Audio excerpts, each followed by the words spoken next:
going on, Detroit Lions fans? Welcome back to the Detroit Den with Steve. Hopefully, everyone had a nice, safe 4th of July. Hopefully, everyone has their hands and fingers intact. Hopefully, everyone stayed safe. Listen, what I'm talking about today, and I'll be honest, I love talking Detroit Lions football. I love it. I think about it every single day. I think about the Detroit Lions every single day. My favorite types of episodes are game day episodes, game recaps videos after a win, NFL draft, and good stories. I have a story about a Detroit Lions player today that's going to knock your socks off. Look, I have to give a shout out to Lions on the Hunt 313. You left a comment on one of our previous episodes. You told me to look into this guy. I was a little hesitant, but I took your advice for it, and I did some research, did some homework. Look, Mitchell Agude has probably the best story that I know of on any Detroit Lions player. At 9 years old, this kid was going to a skate park with some friends to skateboard, and he saw some older kids that were skating and didn't have helmets on, and he just had, they just had hats on, and he thought it looked pretty cool at 9 years old. So he decided, I'm going to skate without a helmet on, and he had a horrific, and I mean absolutely one of the most horrific accidents you can have. Hit his head on let me double check my notes, hit his head on a concrete rail and was rushed to the hospital. Long story short, this kid was not pronounced dead, but his parents were told that he's going to be a vegetable. Like, this kid does not have a hope. He's not going to pull through. He has no brain activity. If he does pull through, he's going to be severely brain damaged. He's not going to live a full functional life, if he even makes it at all. Like, this kid's parents were told, your son is not going to make it. Essentially, like, he's essentially brain dead. He's a vegetable was the exact words used. And I think it was like an E60 type episode that was previewed before a Michigan Wolverines game that I saw. I think they were playing Wisconsin like a couple years ago, and it aired. So if you guys want to check that out on YouTube, it's a phenomenal story. Like, I can't even imagine telling a parent that your kid is essentially brain dead and you're going to have to make a decision on his quality of life. So he fights back. Like, obviously, the end of this story with current day is he's in the NFL on the Detroit Lions roster. So you obviously know it turns out, man, like the power of prayer. His parents were on the episode talking about how they just prayed and prayed and prayed, and they believed in the power of prayer, and how this essentially a miracle happened where he survives this horrific accident. 3 days in the hospital, and they told him, for the next 3 years, you can't have any type of contact sports. And his parents held him to that. They said, all right, no contact sports for 3 years. Then he starts playing football, some other sports. I just absolutely can't imagine, like, this kid pulled through a coma within 3 days, and everything was fine. Just like the next day, the doctors were astonished that this kid had not only survived the night, but that he had showing signs of improvement and that his brain activity was more functionable, and he slowly got better, obviously, through time.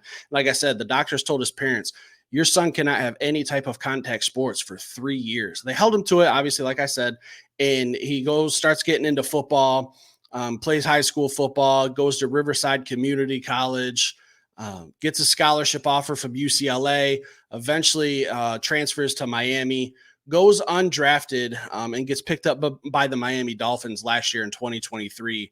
I believe he was on their practice squad. I don't think he ever made their roster. Now he's with the Detroit Lions. I love his story. If you're not hooked already, I don't know what will hook you. We're talking about a guy that is probably going to be my fan favorite. You guys know me. If you've been watching the show long enough, you know Tom Kennedy's my guy.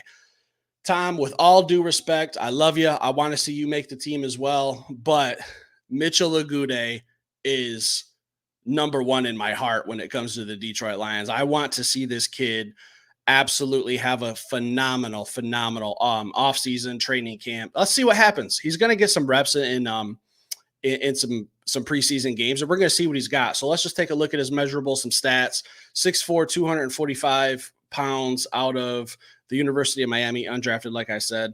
I've watched his tape, and shout out again to you, Lions fan, Lions on the Hunt 313, for putting me onto this episode in this player, because I sat down, I watched his tape, I watched some highlights, And I'm not just saying this because he also wears number 45, but I see a little bit of Edgerrin Cooper out of Texas A&M, who, if you have been watching the show long enough, if you want to go back to our draft day stuff, I was very, very high on Edgerrin Cooper, the linebacker out of Texas A&M.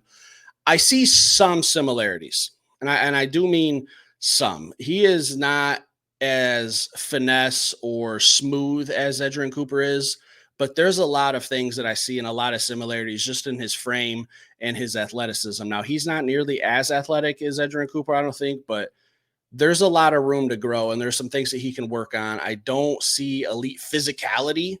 I see him as a good pass rusher. Now, when I was watching his tape, I looked up some highlights on YouTube, and sometimes they even highlight him and show you where he's at, so it's easier for you to track. I watched him play defensive tackle, defensive end, linebacker, a little bit of hybrid safety. And against some of the bigger linemen at 6'4", 245 pounds, his athleticism showed, but then there were some times where his technique was a little outmatched against higher end opponents, depending on who they were playing. Like I said, played linebacker, defensive tackle, defensive end, and a little bit of a hybrid safety. That also kind of reminds me of maybe a Isaiah Simmons, who came out of Clemson a couple years ago, who I think is now with the New York Giants. I'm not saying that Mitchell Agude is going to be that type of player. I'm not saying that he's going to be a starter, but I want to see this kid make the team. And it's tough. It's tough because there's a lot of solid players on this Detroit Lions roster. We're going to be cutting some good players. We're going to be cutting players that are going to other teams, and if not starting, significantly contributing in other ways. So what do I personally want to see happen that's actually realistic? Fight for a special team spot. I don't know whose spot you take, but I feel like that's his best way for Mitchell to make this team. And I am 100% on board with him making it. I'll be cheering for him. I'll be watching every single game. When I see a highlight, I'm going to be looking for Agude. When I go to preseason games, I'm going to be watching, seeing what he does. I truly say it when I say it, I mean it. This is my number one player that I want to see make this team. And I know he's got his work cut out for him. And I know at the end of the day, the NFL is a business.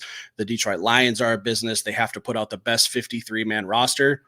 All I can say is if I were sitting there with Mitchell Agude, I would say, hey, make Brad Holmes and Dan Campbell make the very, very tough decision when it comes to you. And regardless of if you're a Detroit Lion after the final cuts or you're a Cincinnati Bengal or whoever you're playing with, I'll probably be keeping tabs because I love players with this kind of story of triumph, of fighting through things, like literally being on your deathbed and not knowing what's going to happen. And then the next day you're showing signs of improvement. I will be cheering for you wherever you go, as long as you're not playing the Detroit Lions. But let's just see what happens. I'm excited to watch him in training camp. Guys, leave a comment down below. Let me know how you feel. If you haven't looked him up or if you have not heard of him, Mitchell Agude, look him up on YouTube. Stick around, leave a comment. We'll be back later with another show, guys.